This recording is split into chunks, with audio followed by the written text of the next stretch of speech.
बिस्मिल्लाहिर्रहमानिर्रहीम। अस्सलाम वालेकुम नाज़रीन मज़ीद अपडेट्स के साथ आपकी खिदमत में एक बार फिर हाज़िर है। नाज़रीन, एक वली वक्त थे, उनको किसी साहब ने सोचा कि मैं क्यों ना इनको काजी और कज़ा के ओहदे पर फायज कर दूँ, इनसे ज़्यादा नेक, मुत्तकी और परहेजगार कोई शख्स नहीं है।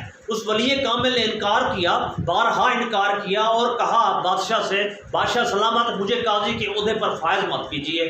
उसका सबब यह है कि वली वलायत से देखता है, जबकि दुनिया हक़ाइक़ और शरीयत के मुतकाज़ी और रंग में हुआ करती है। खुदा का करना, जब ज़बरदस्ती बात की गई तो वली को बिठा दिया गया काजी के ओहदे पर। एक कातिल को लाया गया।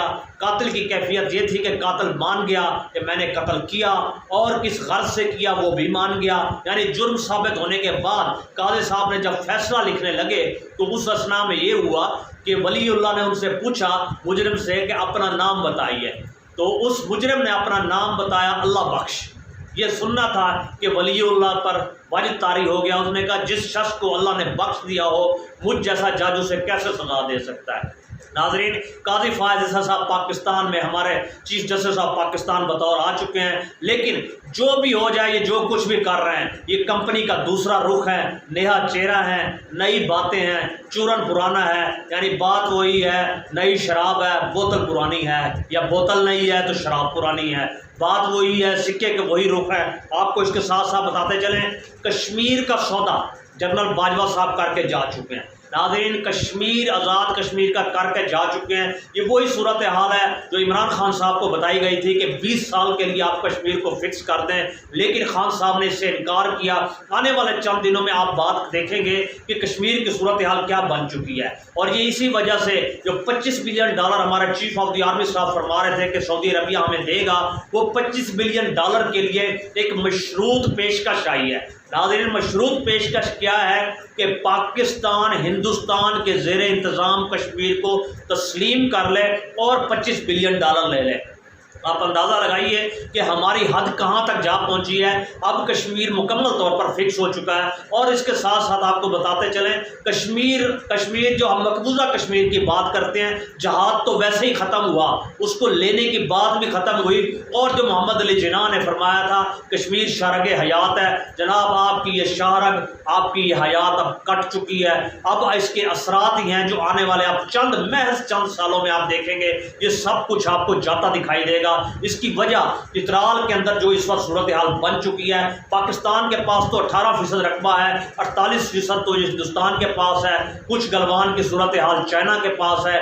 यानी ये इंटरनेशनल सिनेरियो बन रहा है जिसमें जंगो जदल का मजीद समान हो रहा है, मजीद सूरत हाल बन रही है, मजीद पैदा हो रही है।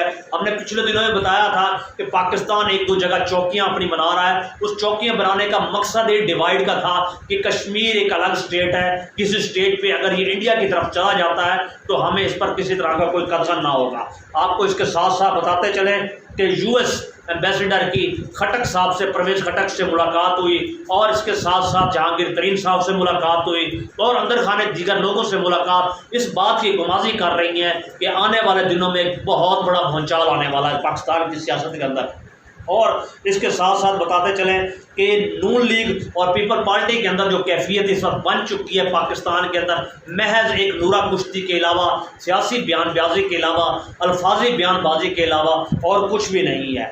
और बहरहाल अफसोस का मकाम तो ये है कि इस वक्त मुझे एक इंडियन मूवी का एक डायलॉग याद आ रहा है जिसमें उसने कहा था गदर 2 के हवाले से कि अगर पाकिस्तान को दोबारा मौका मिले या पाकिस्तानियों को दोबारा मौका मिले आज़ादी का, तो यकीन मानिए कि इस वक्त 2/3 से ज़्यादा पाकिस्तानी दोबारा हिंदुस्तान के साथ मदगम होने को अपना फ़ख्र महसूस करेंगे। नाज़रीन, सोशल मीडिया पर एक मकबूजा कश्मीर के शख्स की वीडियो वायरल है। वो यकीनन यही कह रहा है कि मैं ऐसे पाकिस्तान में क्यों जाऊं जहां पेट्रोल 331 या 32 रुपये लीटर हो, जबकि हिंदुस्तान में वही 100 रुपये लीटर हो। मैं ऐसे मुल्क में क्यों जाऊं जहां डॉलर आज 315 रुपये का बिक रहा है मार्केट के अंदर, जबकि हिंदुस्तान में वही डॉलर 84 रुपये का है। जहां मैं ऐसे मुल्क में क्यों जाऊं جہاں پر جناب صاحب آپ کا آئل، کوکنگ آئل جو ہے 650 یا 700 روپے تک مل رہا ہے، جبکہ انڈیا میں وہی 150 کا مل رہا ہے۔ تو ناظرین معیشت اگر ہماری ٹھیک نہیں ہوگی تو ہمارا ملک بھی کبھی نہ کبھی ترقی نہیں کر سکے گا۔ اور افسوس کا مقام تو یہ ہے کہ ہم نے وردی کے اندر رہتے ہوئے اس صورتحال کا ناجائز فائدہ اٹھاتے ہوئے کشمیر کا سودا تو کر دیا، سیاسی استحکام بھی ہمارے سامنے ہے اور اس کی وجوہات بھی یہی ہیں۔ ہم آپ کو اگلے پروگرام میں بتائیں گے کہ کس طرح یہ سودا کیا گیا، کس مد میں کیا گیا، اور اکاؤنٹیبلٹی کا تو عالم یہ ہے جو 17 ارب روپے جنرل باجوہ صاحب اپنے اکاؤنٹ میں لے گئے اور اس وقت ایک یورپی ملک میں وہ مقیم ہیں، اچھی زندگی گزار رہے ہیں، اللہ تعالیٰ ان کو اور توانائی دے، بہترین زندگی گزار رہے ہیں۔ ملک کا کیا ہے، موجودہ بھی کھا رہے ہیں اور جو گزر گئے وہ بھی اس ملک کو کھا کے دوڑ چکے ہیں۔ اپنا بہت خیال رکھیے گا، اگلے ولاگ تک پھر حاضر ہوں گے۔